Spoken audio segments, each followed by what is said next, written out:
Last month, Noah, a drummer, audio engineer, and producer, committed to building a $5,000 a month audio production business in just 6 months.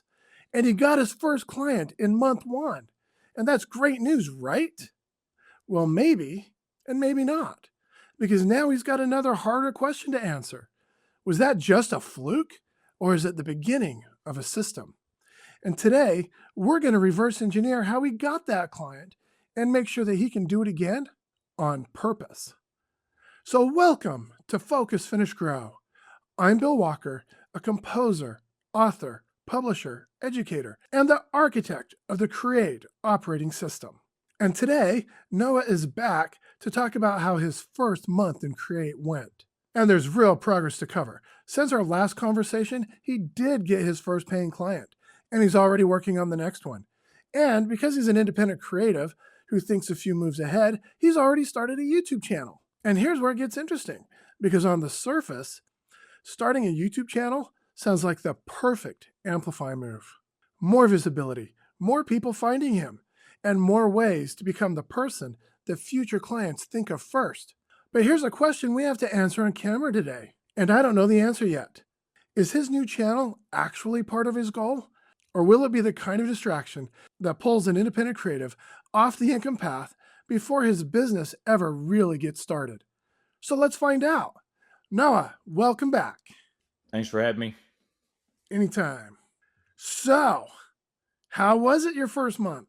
Well, it was a lot of overthinking and not doing stuff, if that makes sense. Like, kind of getting in your head about stuff and just not executing, which I think that's probably what everybody's first month is going to look like, where you got to get that perfectionism out and get rid of it.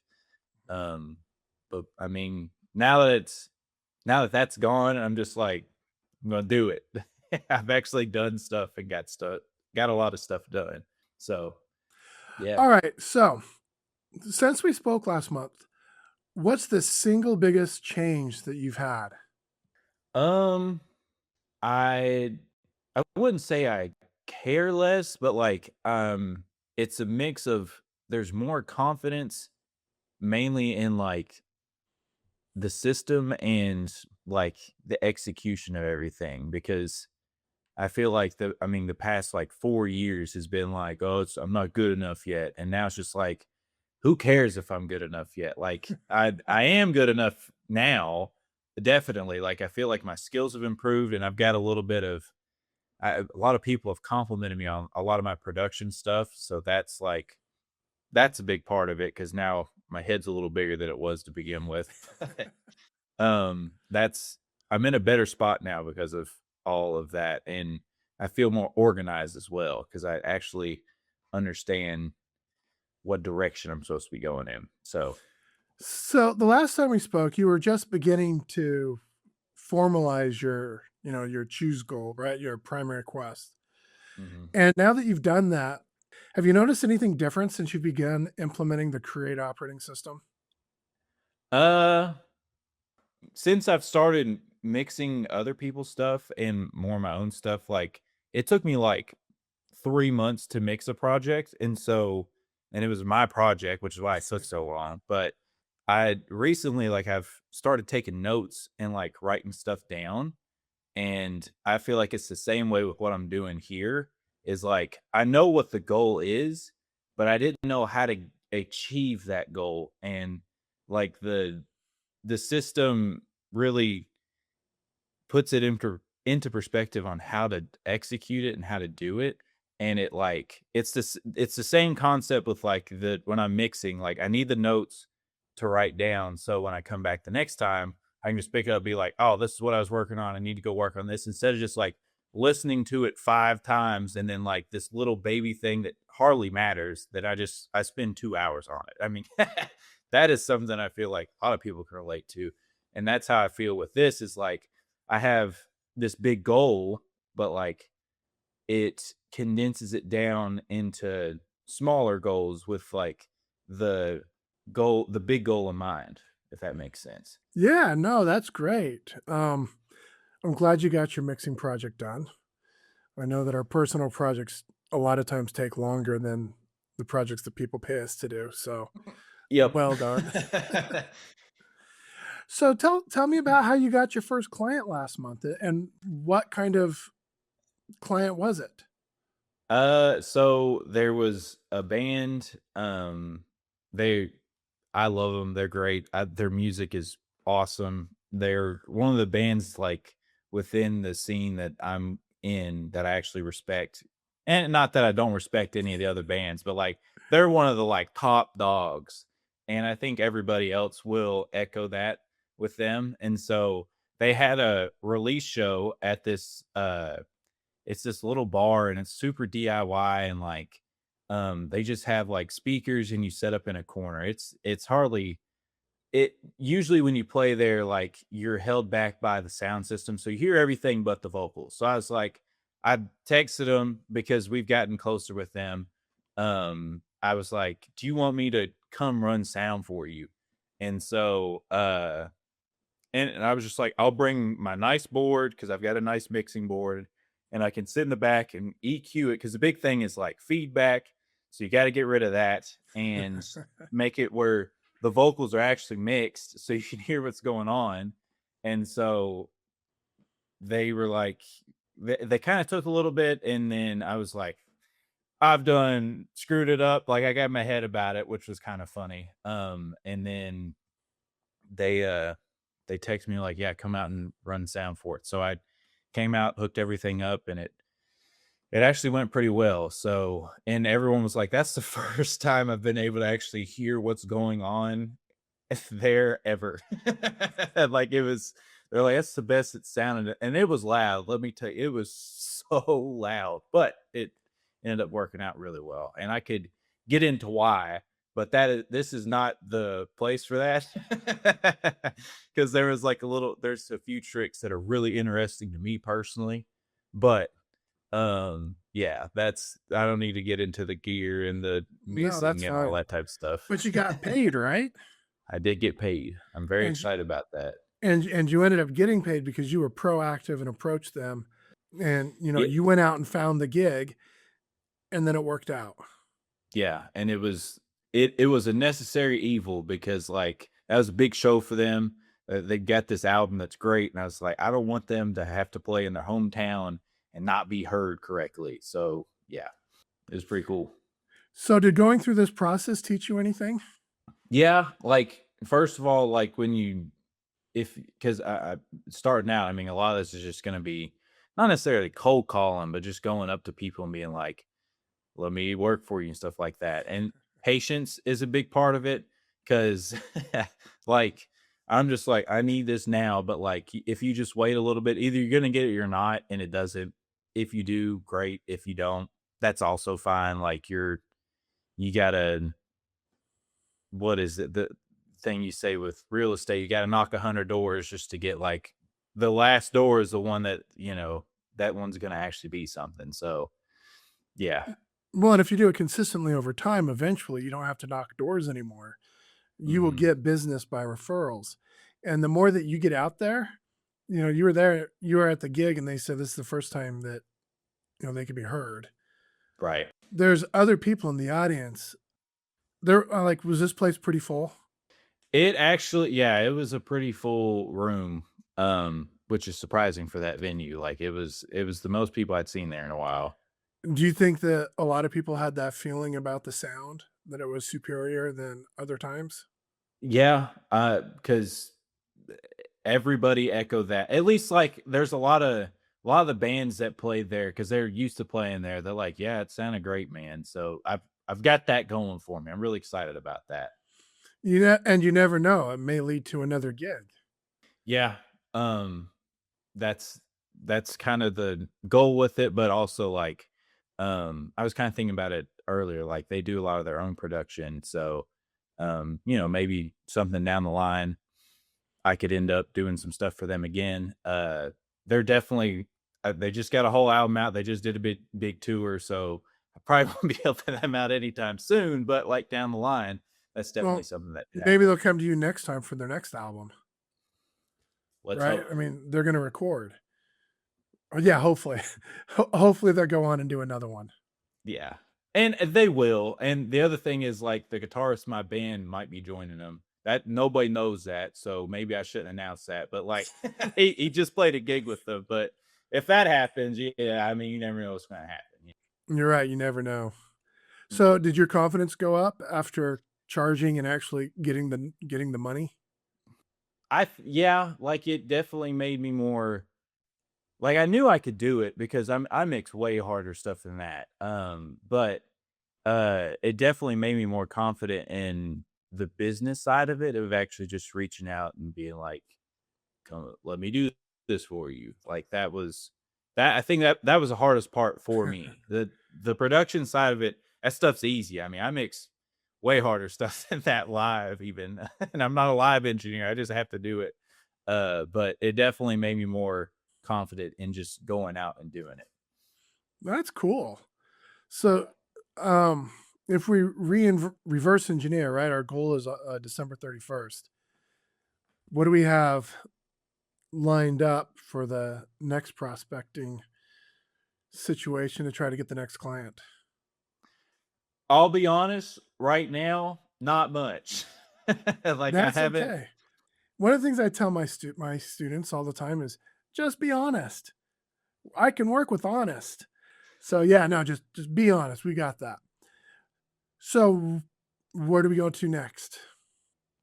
Are you gonna work Uh, on it or yeah, like that's the next part is really to be proactive. Now that things got a little crazy for a little bit, and now Mhm. things have subsided, like it's definitely at a point where not necessarily I need to, but like if I want this to succeed, I got to start reaching out to people and start getting something else going. Totally. My next video that I'm going to record after talking to you is going to be one on finding leads and how they come primarily from three sources: Hmm. people you know, people you'll meet, and then online from people who will be able to discover you. And when you break it down, that's really the only way to get clients is from Yeah. people who know you, those that you've done work with, you've helped in the past, those that you currently know. They don't need you, but they know people who need you. And then there's people you can go meet. And I mean, it sounds like you're pretty tight in that scene there. I mean, so my guess is that if you get out and about, you can find a way to go meet people. Yeah. That's definitely been like something I've been doing. And the aggravating part is like our band had an album come out, I think I don't even remember, I think it was in January. And we had a big show for it, and people went and listened to the album. I did all the production on it, top to bottom. I recorded it, mixed it, mastered it, and it came out, and everyone like had heard the songs plenty of times because our we don't have that big of a repertoire of songs to like play a different set list every time. And so when they went and heard the recordings, they're like, "What is this? Who did this?" Like, and then I didn't capitalize on that moment, if that makes sense. Like, I didn't capitalize on, oh, we, I did all of it. Like, that was me personally doing all of that. And I wish I would have. And that was a missed opportunity. And that's also half the reason I'm doing like this now is I gotta capitalize on that. But um like I have the confidence. I forget even what I was talking about, but like I have the confidence to do it. And like So you got to within the get another scene, client. yeah. Um Within the scene, like we have a respected sound. Like people, I would think, because they've told us this, but like they've heard our album and they're like, this is a good thing. And so if people actually realize I did all that stuff on there, I probably already had some clients, but I didn't capitalize on that. And that's, you know, I should have done that. So within that scene, there's definitely like the ability to get in there and get it done.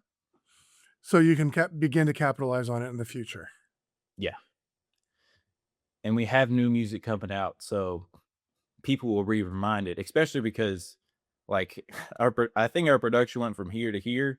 So we've got that going for us. It's definitely upgraded. And half that is because I didn't, not necessarily I didn't record it, but we got it recorded somewhere else. So I was more worried about the performance, and then I got to worry about the mixing, and haven't mastered it yet, but that's the next step. But like that's I feel like that'll also be the the next stepping stone with that is people hear that and be like, who mixed it? Be like, funny story, it was actually me.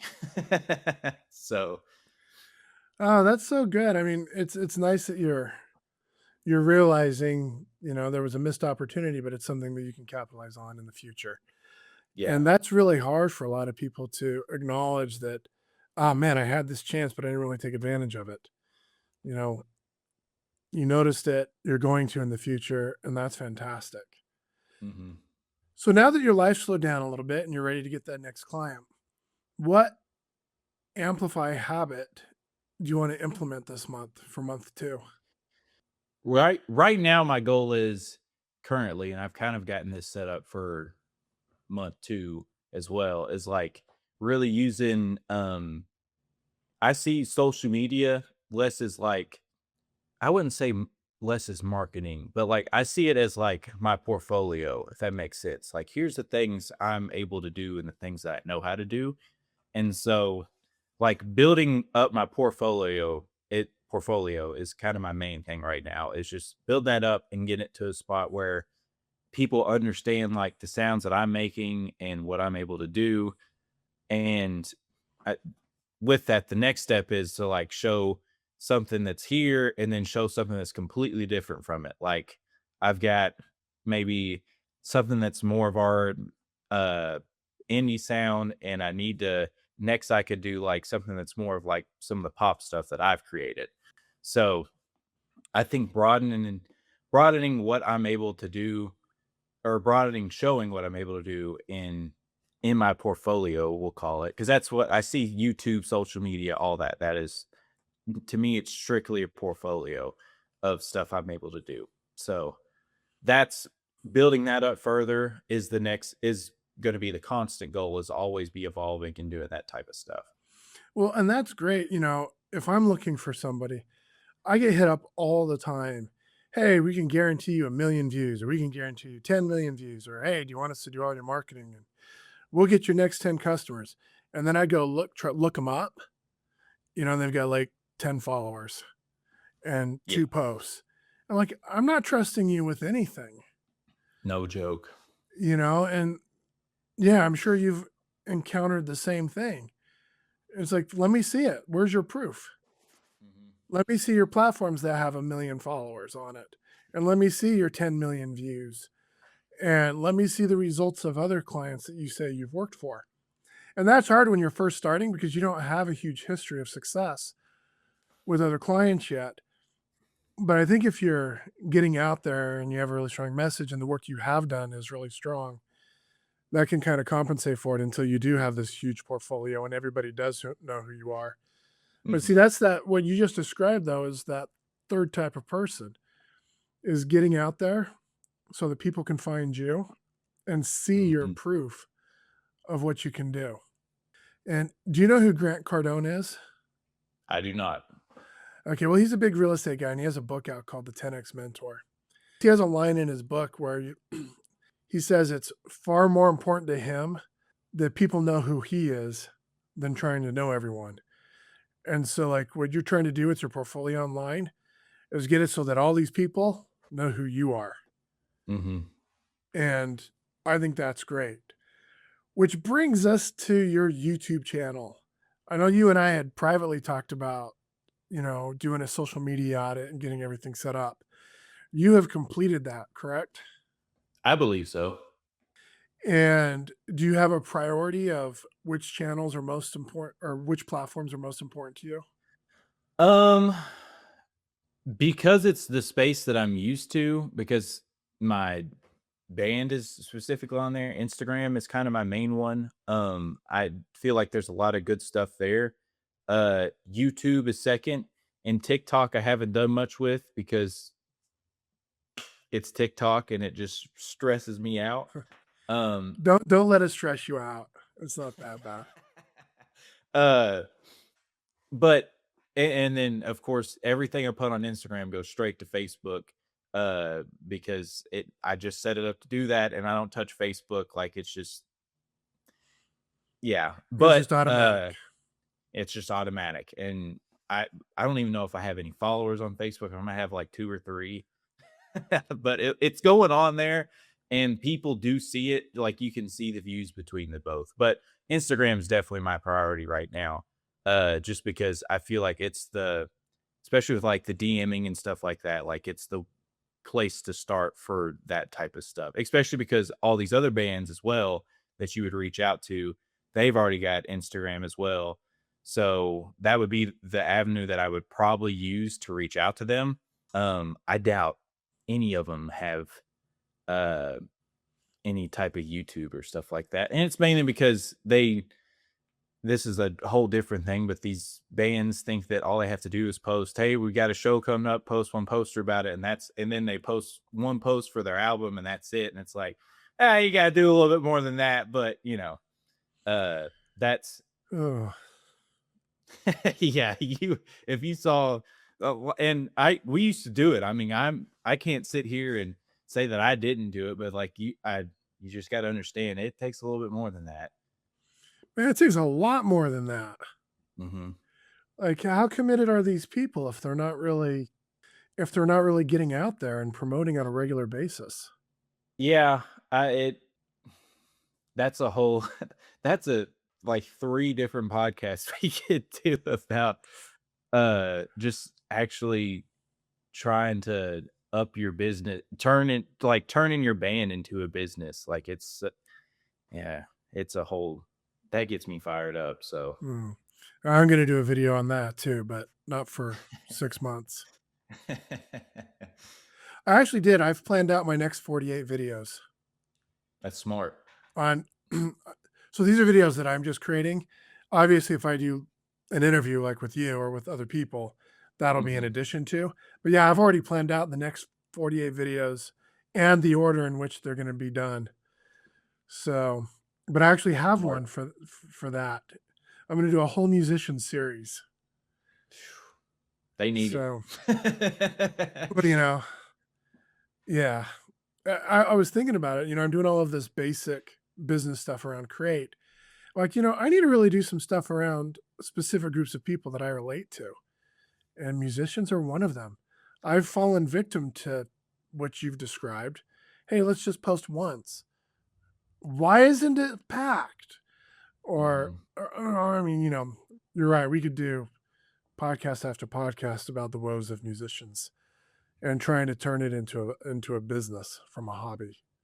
And I mean, we don't have like concrete numbers because like I haven't really gone crazy with the band social media for Summer House, but like if you see like when the album came out, we made one post about it and we try to do stuff but didn't do too much. But the more we post, like you can see the numbers, the streaming numbers amplify. Like they keep going up and up and up. And like I went and looked at how many streams we had the other day. I was like, man, I had no idea I think we're at like 6,000 streams, which is not great numbers necessarily, but at the same time, like it's proof that what we're doing is correct. Like we're doing something right because there's people listening to our music. So, there that's a whole different thing. That's but Well, it's interesting for sure.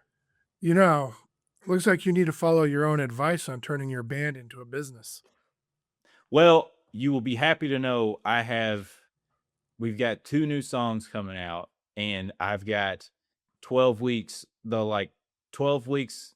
So we'll release one song and then we got the 6 weeks for that, like leading up to it being released. And then the next song will come out 6 weeks after that. And the, we've got those 6 weeks planned out on what we're going to do in between those to amplify. We'll use the the create words. We've got how we're going to amplify actually getting those songs heard.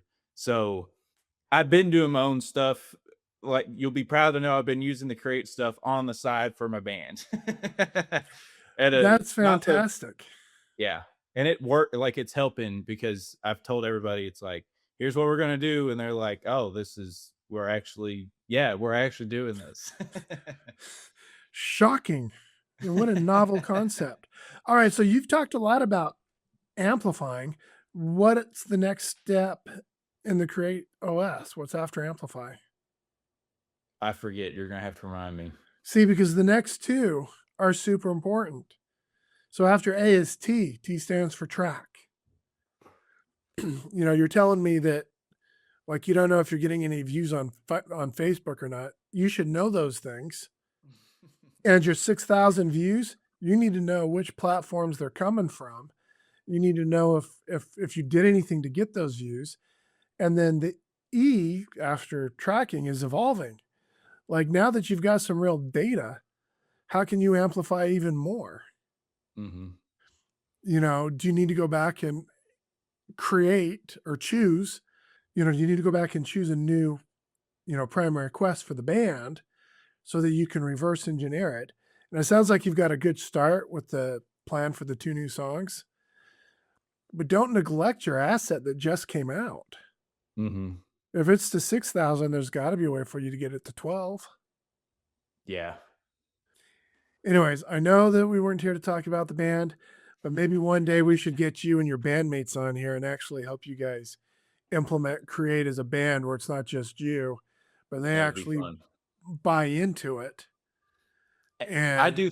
They are bought into it. It's just it's actually like implementing the system to actually get it amplified and get it out there and everything.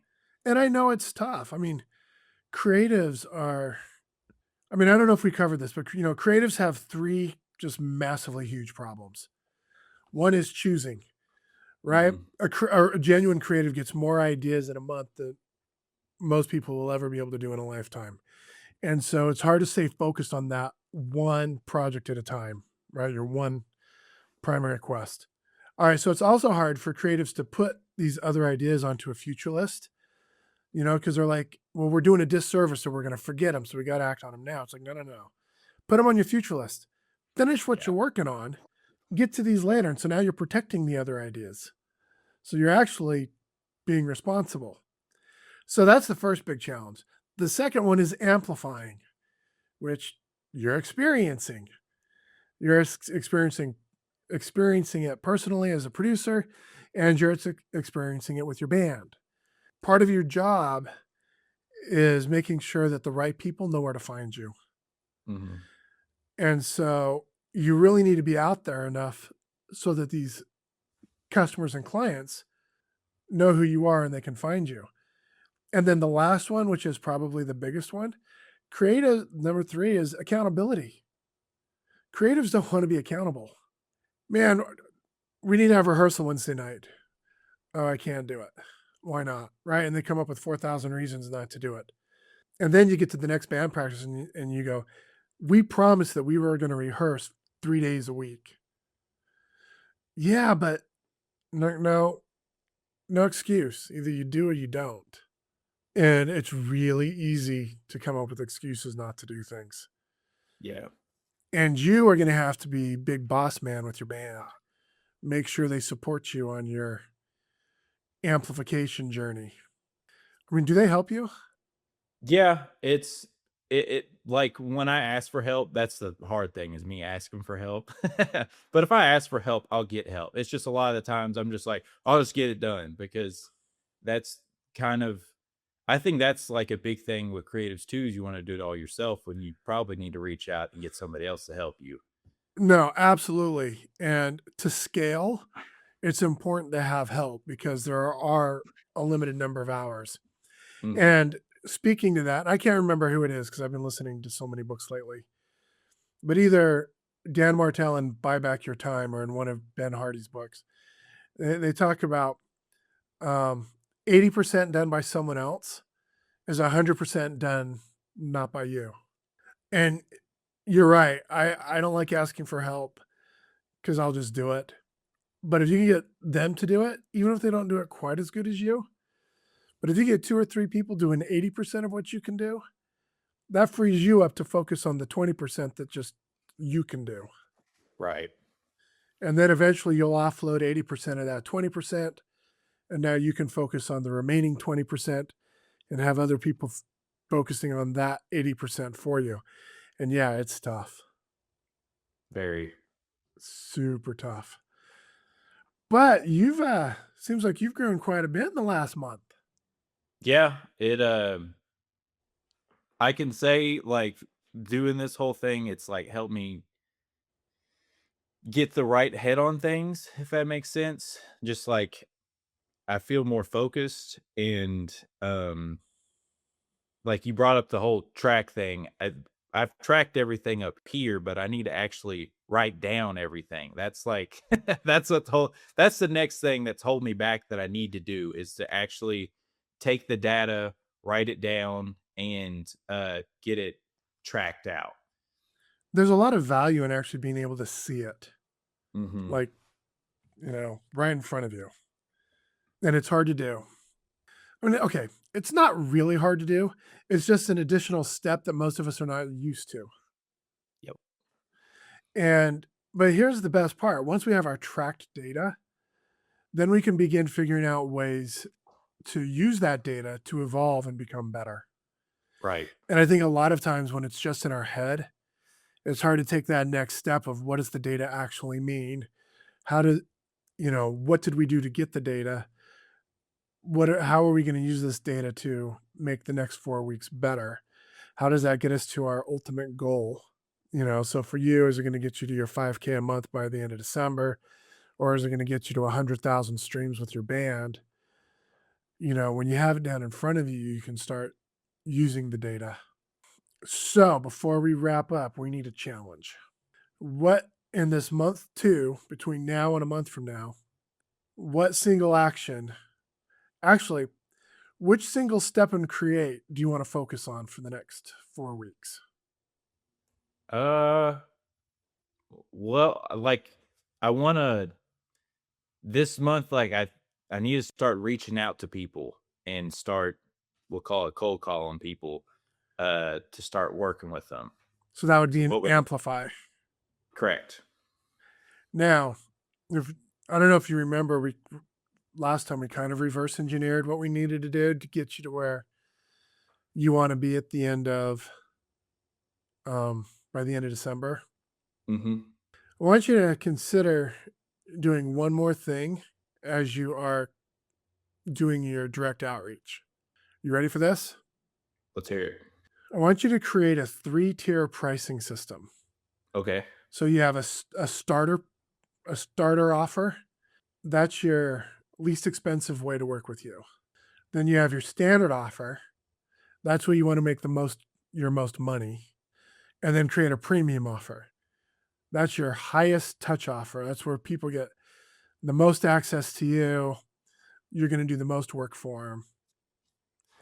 And the way it works is you're going to need to do something at home after we're done.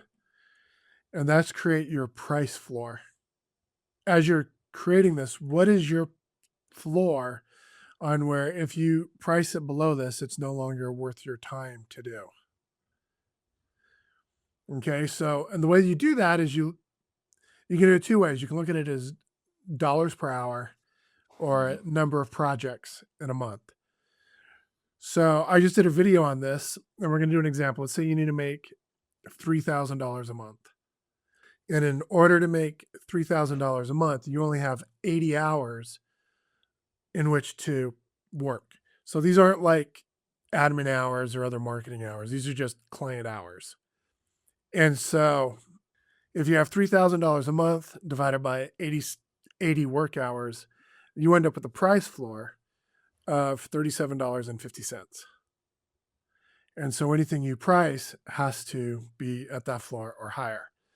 Another way to look at it is you need to make the same $3,000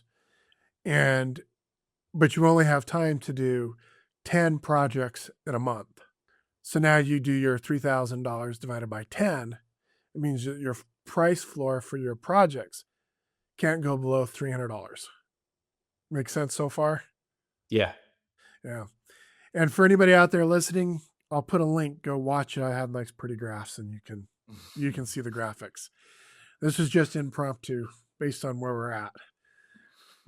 All right. And so So for a starter offer, you could think of mixing one song, right? You can take one song from either they've given you a rough cut and you're going to mix it, or you can do an offer of, hey, I will record, mix, and master one song for you. And now whatever that is, $200 or $100 or whatever that price floor ends up being for you, and then your standard offer could be you're going to do an album. And then you can create a premium offer. And I don't know what you would do for a premium offer, but they block a week, you record, mix, master, get the distribution set up, help them with their marketing strategy, help them design their first set of merch, whatever it is, make them feel really important. And you're going to charge a whole lot more for it. Right. So, let's break it down into numbers that people can understand.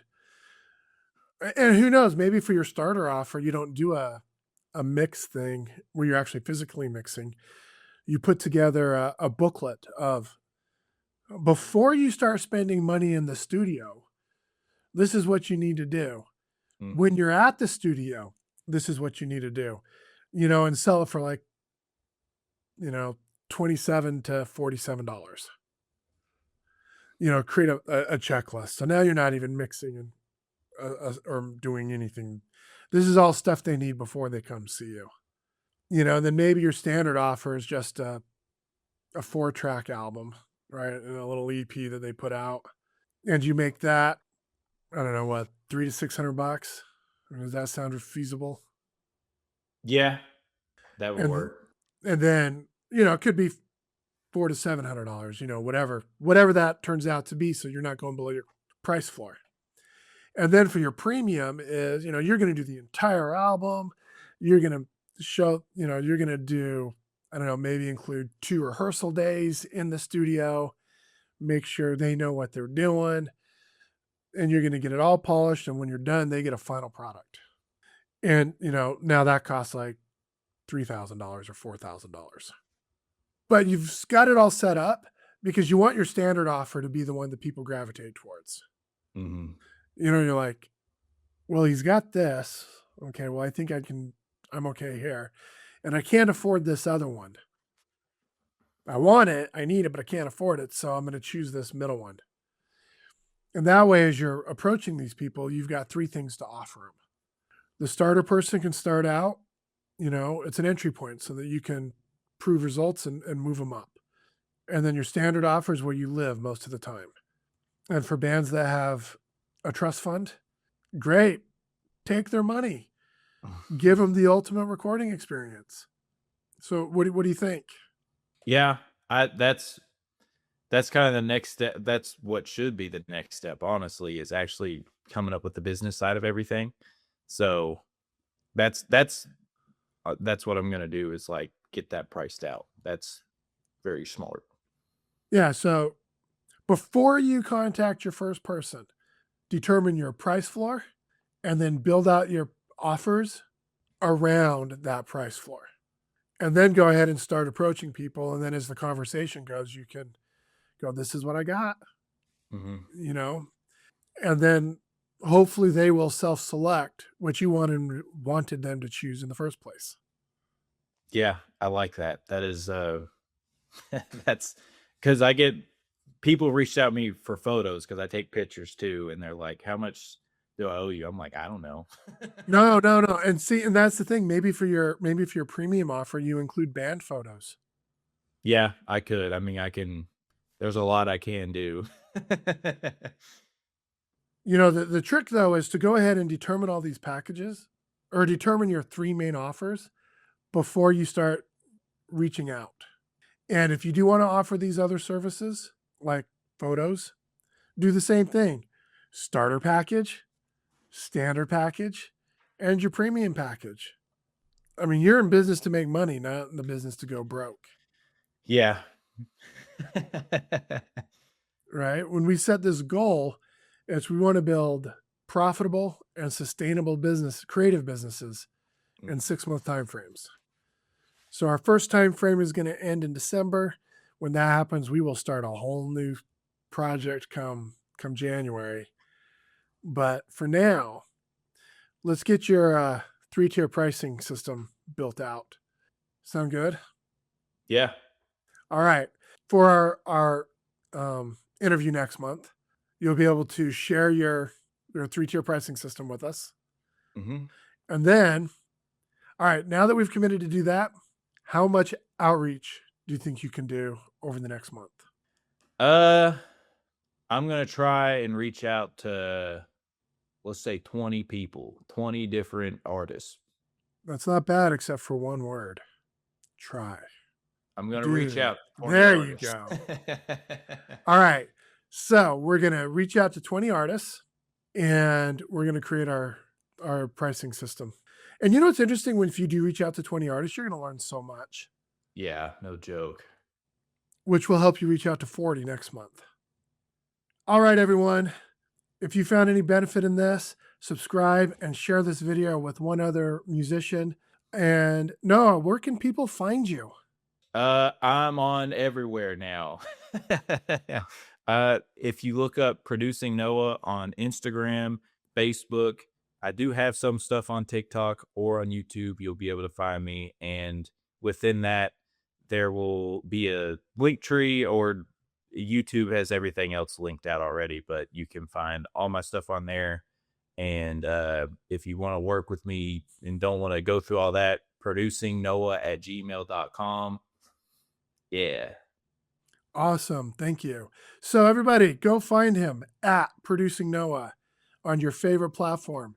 You know, he will record you. He can do live sound. Just realize that if you're in Washington and you need him to mix live sound, you're probably going to have to include travel costs on top of the actual event fee, because, you know, it's kind of a big journey. But if you're in the Lexington, Kentucky area or Birmingham, Alabama area, he will be there. Go see him in his studio. He'd love to record you. Thanks for joining us, everyone, and I will see you in the next episode.